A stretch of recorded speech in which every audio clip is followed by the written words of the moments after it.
c'est bon. C'est parti. C'est parti. Alors Écoutez, bonjour Mao.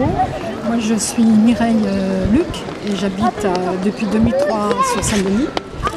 J'ai tout de suite adoré cette ville parce que c'est une ville très culturelle, très cosmopolite. On parle toutes les langues, on n'en parle aucune. Donc voilà, le projet de Mao m'a fortement intéressée par sa démarche, déjà d'étudiants sur Saint-Denis, qu'il faut encourager, et d'autre part la démarche aussi de photos où on peut dégager non pas du conformiste, je ne sais pas si ce mot existe, mais c'est pas grave, je l'invente. Et donc voilà, c'est tout à fait intéressant. parfait. Et toi, tu t'appelles comment? Moi bonjour Mao, Evelyne Mazio. Je n'habite pas du tout Saint-Denis, ni la proche banlieue. J'habite en Seine-et-Marne, dans la campagne. Je suis venue voir ma tante, très contente d'être proche de la basilique. Et donc je veux bien participer à votre interview. Votre projet est très intéressant. Pour ma part, il n'y a pas tellement longtemps, j'ai été confrontée au problème de prendre des photos sans sourire, cadrées, et où je me trouve très laide, alors que je ne dois pas forcément l'être. Et c'est vrai qu'un portrait doit représenter le plus possible la personne. Et c'est vrai qu'une photo, c'est toujours plus difficile que quelque chose qui bouge déjà. Et donc effectivement, il faut pouvoir mettre tout en place pour que ça reflète le plus possible la personne par des mouvements, par des cadrages, et pas être complètement statique. Donc, je pense que c'est un projet à développer, intéressant, qui peut aller peut-être plus loin. Merci beaucoup. Et j'ai une autre question. Est-ce que quand vous faites des portraits d'identité pour des documents officiels, vous vous adressez aux photomatons ou aux photographes, et est-ce qu'ils ont réussi à saisir, à vous représenter les mieux? Moi avant c'était surtout les photomatons, mais comme effectivement sur les photomatons on n'est jamais bien, l'éclairage ne va jamais, il y a toujours quelque chose. Donc, maintenant les photographes qui font les portraits d'identité, c'est toujours pareil, hein, c'est parce que maintenant la réglementation veut que ce soit cadré, il ne faut pas sourire, on a le visage, on n'a pas le droit d'avoir les cheveux en bataille, il faut être bien net, bien dégagé. Donc que ce soit maintenant de toute façon ou photographe ou photomaton, je pense que les photos d'identité maintenant elles sont toutes comme ça. Tout à fait. Les photomatons aussi bien, alors il n'y a pas d'éclairage, ou alors le fauteuil n'est pas à la hauteur pour la première photo, et donc la deuxième solution que j'avais prise, comme ma nièce, je suis allée chez le photographe, mais c'était toujours pareil, c'était statique, sans bouger. Pas simplement sans bouger, mais sans sourire ou sans avoir le front dégagé, etc. Et donc, je pense que ce projet-là est intéressant. Après, j'espère que ça sera suivi par les autorités, par là-haut.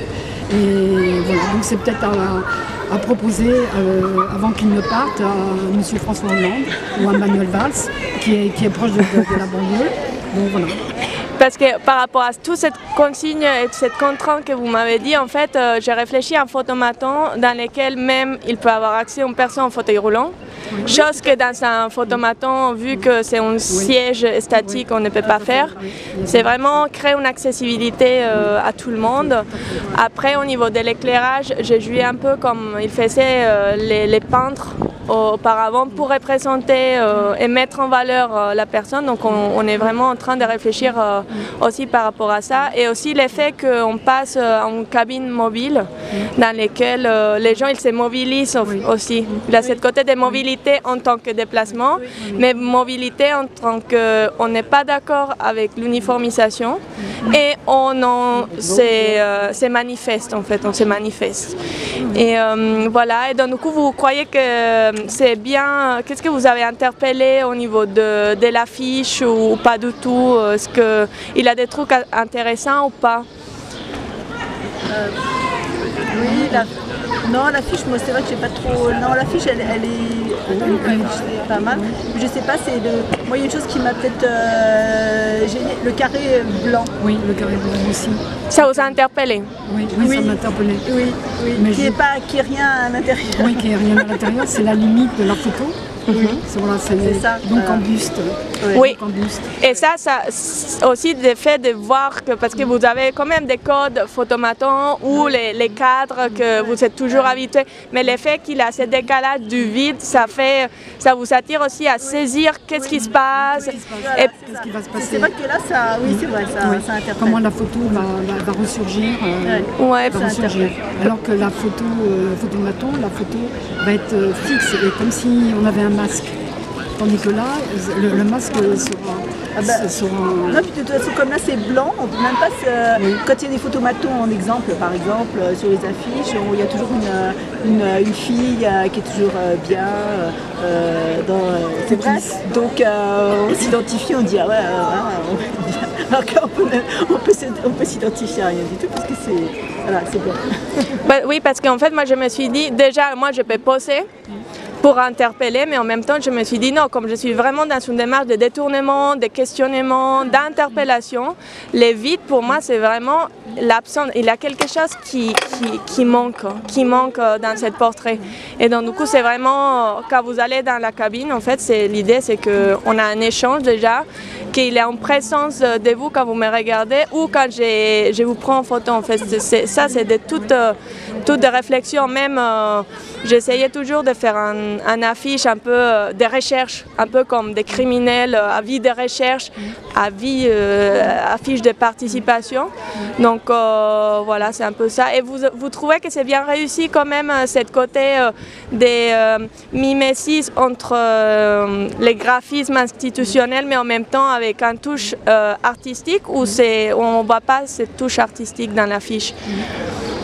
Même dans les jeux de mots, par exemple, dans les détournements du logo. Si, ça de toute façon, je pense que ça va être amélioré. Je pense que là, c'est sur une base.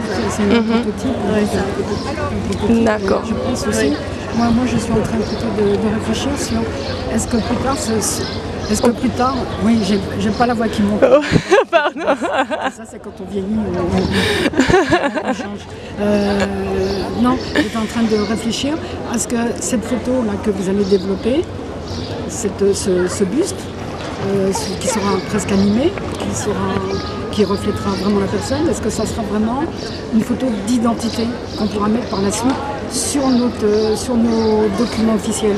Bah après, je pense que si j'arrive à rassembler beaucoup de monde et que tout le monde s'exprime vis-à-vis le phénomène d'uniformisation, peut-être je pourrais questionner même la façon comme il y a cette loi qui dit il faut être comme ça, comme ça, comme ça. Peut-être on pourrait remettre ce projet en question pour changer un peu la loi, je ne sais pas, on verra. Oui, ou alors faire les deux, pile et face. Pile et face, d'accord. Oui, pile pour figer et face. Parce que moi, je vais faire des portraits des faces et du dos également, en fait. Oui. Parce que aussi, ce que ça m'intéresse du portrait du buste, c'est comment vous vous habillez. Ça fait aussi partie de votre personnalité. Et aussi comment vous vous exprimez, surtout le regard. Pour moi, le regard, c'est finalement ce qui fait les touches. Et d'habitude, quand il nous dit il ne faut pas faire ça, on est absent, on regarde dans le vide, dans l'objectif. Et l'objectif, à moi, c'est vraiment saisir ou essayer de saisir de la meilleure manière, plus humaine, qui vous êtes. Merci beaucoup en tout cas. Merci. Et bonne chance à vous. Oui. À bientôt alors. Merci.